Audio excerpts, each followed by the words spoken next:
साली पूरी घरवाली। लालच किस हद तक आदमी पर हावी होता है, आइए देखते हैं। देख राधा, तुझे घर का सारा काम आता है, ये अच्छी बात है, लेकिन हमें यह नहीं पता था कि तू पढ़ी लिखी कम है और तेरी छोटी बहन की तो सरकारी नौकरी भी लग गई है। कैसी बात कर रही है माँ जी? सारी बात करके ही तो पापा ने शादी की थी। अब जब छोटी की सरकारी नौकरी लग गई है तो आप लोग ऐसी बात कर रहे हैं। ज्यादा बकबक मत करियो। हम लोगों को पता होता कि तेरी छोटी बहन की सरकारी नौकरी लगने वाली है तो तुझसे तो कभी शादी ना करवाते अपने होनहार बेटे की। अरे तो मुझ में क्या कमी है? वैसे भी आप लोगों ने तो उस वक्त कहा था कि आप लोगों को घरेलू लड़की चाहिए, तभी पति महेश आ जाता है। देख राधा, 100 की सीधी एक बात बता देता हूँ, तू जा और अपनी बहन को बोल कि उसे यहाँ रहकर अपनी कमाई हम लोगों को देनी होगी जब तक हमारे सारे कर्जे उतर नहीं जाते, नहीं तो तू अपना बोरिया बिस्तर बांध और निकल मायके। राधा पति की बात सुनकर हैरान रह जाती है। दिमाग है भी क्या आप लोगों के पास? क्या बोले जा रहे हैं? साली को घर पर रखेंगे? अरे मोहल्ला समाज क्या कहेगा?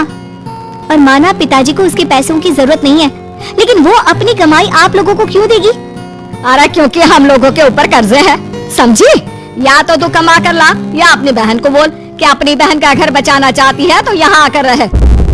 सभी मिलकर राधा को घर से निकाल देते हैं।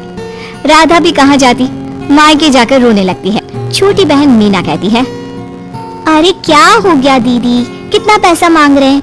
अरे अभी दे देते हैं ना, रो मत, अब तो मेरी भी नौकरी है। लेकिन राधा तो रोए ही जा रही थी। नहीं नहीं, इस बार लगता है उन लालची लोगों ने कुछ और ही डिमांड रखी है, वरना राधा इतना ना रोती। क्यों बेटी, क्या हुआ है? माँ पिताजी, इस बार जो उन लोगों ने मांगा है ना, वो सुनकर तो आप लोगों के पैरों के नीचे से जमीन खिसक जाएगी। ऐसा क्या मांगा है दीदी? तुझे तुझे मांगा है।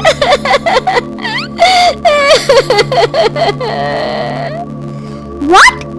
What nonsense? दीदी क्या बोल रही हो, समझ रही हो?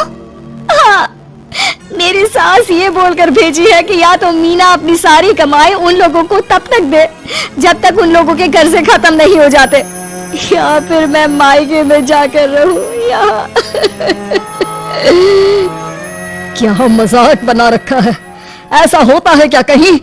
अरे शादी की है, कोई आलू टमाटर थोड़ी है कि अदला बदली कर लो। छोटी बहन शांत होती है। माँ पिता बड़ी को समझा रहे होते हैं और वो रोए ही जा रही थी। तभी छोटी बोलती है, पापा मैं दीदी के साथ जाऊंगी। क्या पागल है क्या? अरे दुनिया क्या बोलेगी? माँ वो लोग सिर्फ मेरे पैसे चाहते हैं ना। अरे वो तो वो लोग यहाँ से भी ले सकते थे छोटी, फिर वहाँ क्यों बुला रहा है तुझे? माँ वो कह रहे थे कि हमें पता होता कि छोटी की सरकारी नौकरी लग जाएगी तो उसी से करवा देते उनके होनहार बेटे की शादी। हाँ, और मैं जैसे उस लपड़गंजू से शादी कर लेती। लपड़गंजू? अगर वो लपड़गंजू है तो मेरी शादी क्यों करवा दी? मैं नहीं जाने वाले वापस। अरे क्योंकि तू बेवकूफ है, तुझे जवाब देना नहीं आता। चल मेरे साथ। उन लोगों को लगता है ना साली पूरी घरवाली, तो अब देखिए साली का जलवा। और शादीशुदा बेटी को पिता भी कितना घर बिठाते। उसके ससुराल जाते हैं दोनों बेटियों के साथ। आइए आइए, ले आए अपनी कमाओ बेटी, ये अच्छा किया। समझदार आदमी की पहचान यही तो होती है। मुझसे बात करिए ना, मैं रहने आ रही हूँ इस घर में, तो मेरी कुछ शर्तें रहेंगी। अरे वाह जी वाह, बहन के ससुराल में भी शर्तें? अरे और क्या, आप लोगों को मेरे पैसे चाहिए, दीदी घर का काम करेगी, इतना सब मिल रहा है। वैसे आप तो जानती हैं, बाजार में बिना शर्तों के तो एक पॉलिसी भी नहीं मिलती है। बात तो ये सही बोल रही है, सरकारी नौकरी वाली लड़कियां ऐसा नहीं मिलती। हाँ हाँ ठीक है। अच्छा बोलो छोटी बहू, क्या शर्तें हैं तुम्हारी? मैं कोई काम नहीं करूँगी। कैसी बात कर रही हो छोटी बहू, तुम नौकरी करोगी? अरे लाखों कमाओगी कि घर का काम करोगी? घर के कामों के लिए है ना ये बड़ी। दूसरी शर्त, मुझसे कोई बदतमीजी से या ऊंची आवाज में बात नहीं करेगा। अरे कैसी बात कर रही हो तुम? तुम तो ख्वाबों की रानी हो। शट अप जीजा जी।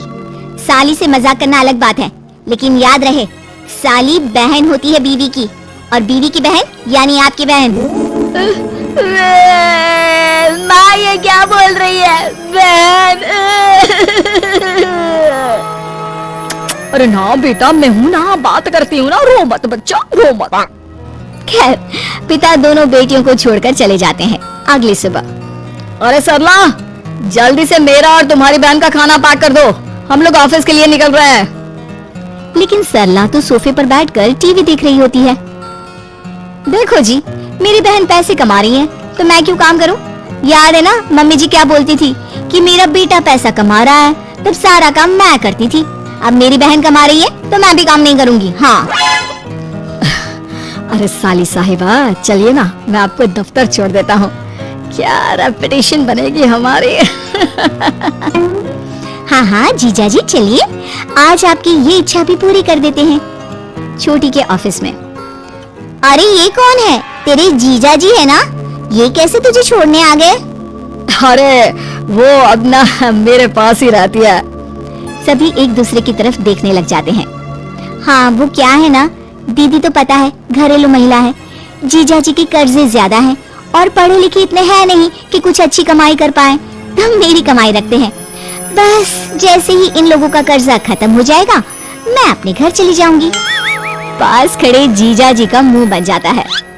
घर आकर छोटी, तुम ये क्या बकवास कर रही थी? ये सबको बताने की क्या जरूरत थी?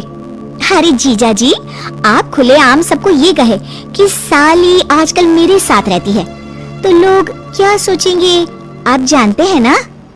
अरे उससे कुछ मत बोलना बेटा, चल मेरे साथ, तुझे ना बाजार का डोसा खिलाती हूँ। चल चल चल। हाँ दीदी तैयार हो जाओ, डोसा खिला रही हैं आंटी जी। तीनों जा रही होती है कि पास मोहल्ले की कुछ औरतें वहाँ पर जमा रहती है। अरे लाजो बहन, बहू की बहन यही रह रही है क्या? हाँ हाँ, इसे भी रख लिया है। अब आप तो जानती ही हैं कि हम लोगों का दिल कितना बड़ा है। जी, इन लोगों का दिल उतना ही बड़ा है जितना इन लोगों का कर्जा। अब बेचारी बुढ़िया का बेटा लायक तो है नहीं और बहू की बहन की सरकारी नौकरी, तो ले आए घर अपने। इनका कर्जा अब मेरी कमाई से ही तो खत्म होगा ना। सबके सामने सास की भी बेइज्जती हो जाती है। घर आकर सास और बेटा दोनों छोटी पर बरस पड़ते हैं। बस, मैंने कहा था मुझ पर कोई नहीं चिल्लाएगा।